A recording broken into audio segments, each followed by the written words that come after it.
Imagine this: a group of Europe's most powerful knights, decked out in glittering armor and riding magnificent war horses, set out on a noble quest to save the Christian world. This sounds like the plot of an epic movie, right? But it's not. It's a real historical event that ended in one of the most disastrous military campaigns ever recorded. This is the story of the Nicopolis Crusade of 1396, a tale of hubris, mismanagement, and the ultimate price paid for arrogance. In the late 14th century, Europe was a place of knights, castles, and chivalry, but it was also a place of constant warfare. The 100 Years' War between England and France had been going on for decades, and the continent was tired of the endless fighting. So when the call for a new crusade came, many knights saw it as a chance to prove their valor and escape the relentless conflict at home. One of these knights was Enguerrand, and the seventh, Lord of Coucy. He was a man of extraordinary experience, having fought in numerous battles and served as a diplomat and government official. Coucy was a seasoned warrior, known for his skill and leadership. He had been involved in campaigns across Europe, from Italy to Flanders, and had even led expeditions to North Africa. His position was unique because he was the son-in-law of Edward III of England, which meant he had ties to both the English and French courts, despite them being at war with each other. When the Duke and Duchess of Burgundy asked Coucy to accompany their son, Jean, on the crusade, they knew they were asking the right person. They wanted someone who could navigate the complex political and military landscape they were about to enter. Coucy agreed, but he was also wary. He knew the risks and the challenges that lay ahead. He asked for the support of experienced men like Guy and Guillaume de Trémoille and Admiral de Vienne, showing that even the greatest of knights understood the importance of good counsel. The crusade was not just a military expedition, it was also a grand display of wealth and power. The Duke of Burgundy, Jean's father, spared no expense in preparing for the journey.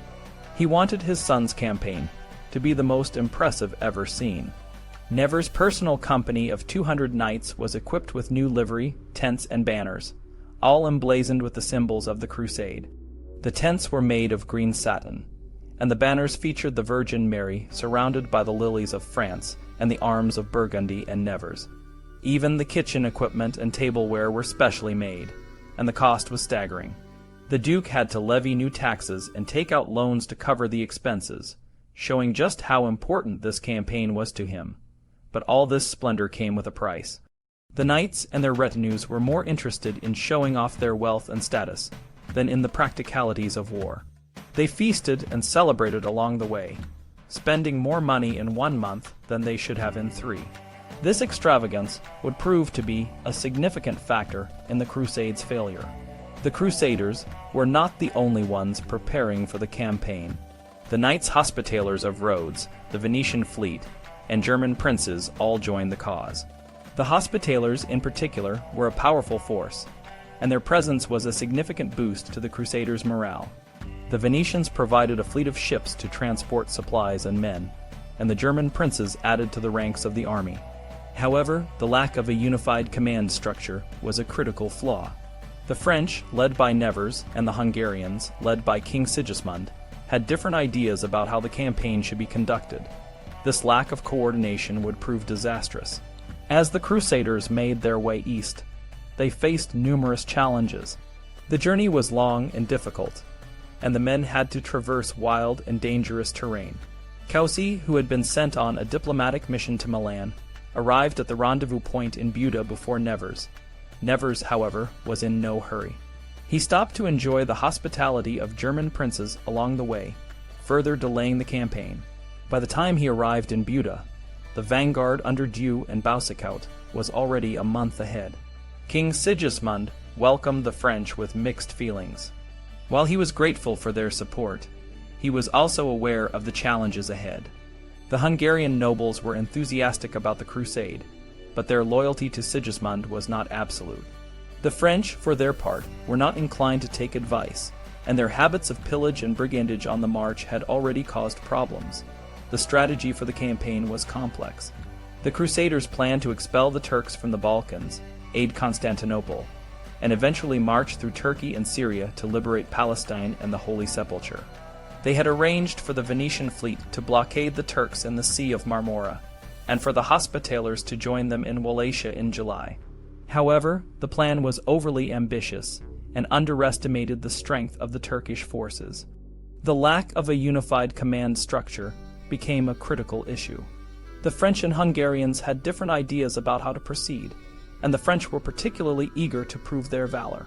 They insisted on leading the vanguard, believing that chivalry required them to be at the forefront of the battle. This decision would have dire consequences. On September 25, 1396, the Crusaders met the Turkish forces at the Battle of Nicopolis. The battle began with the French knights charging ahead, eager to show their bravery. However, they were quickly surrounded by the Turkish archers and cavalry. The lack of coordination and the overconfidence of the French led to a catastrophic defeat. Many of the knights were captured, including Nevers and Coucy. The rest of the Crusaders were either killed or forced to retreat. The aftermath of the battle was grim. The captured knights were taken to the Turkish camp, where they were treated with varying degrees of kindness and cruelty. Some were ransomed, while others were held as prisoners for years. The defeat at Nicopolis was a crushing blow to the morale of Christendom. It marked the end of the era of chivalric crusades and highlighted the need for more disciplined and coordinated military campaigns. The failure of the Nicopolis Crusade was a result of several factors. The lack of a unified command structure, the overconfidence of the French knights, and the extravagance of the campaign all played a role. The Crusaders were more interested in showing off their wealth and status than in the practicalities of war.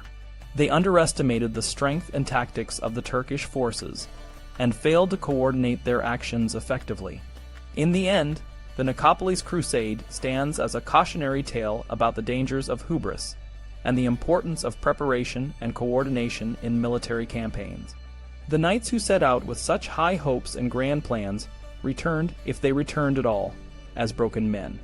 The Battle of Nicopolis was a turning point in the history of the Crusades, marking the decline of the chivalric ideal and the rise of more pragmatic and disciplined military strategies. It is a reminder that even the most noble of quests can end in disaster, if not approached with humility and careful planning.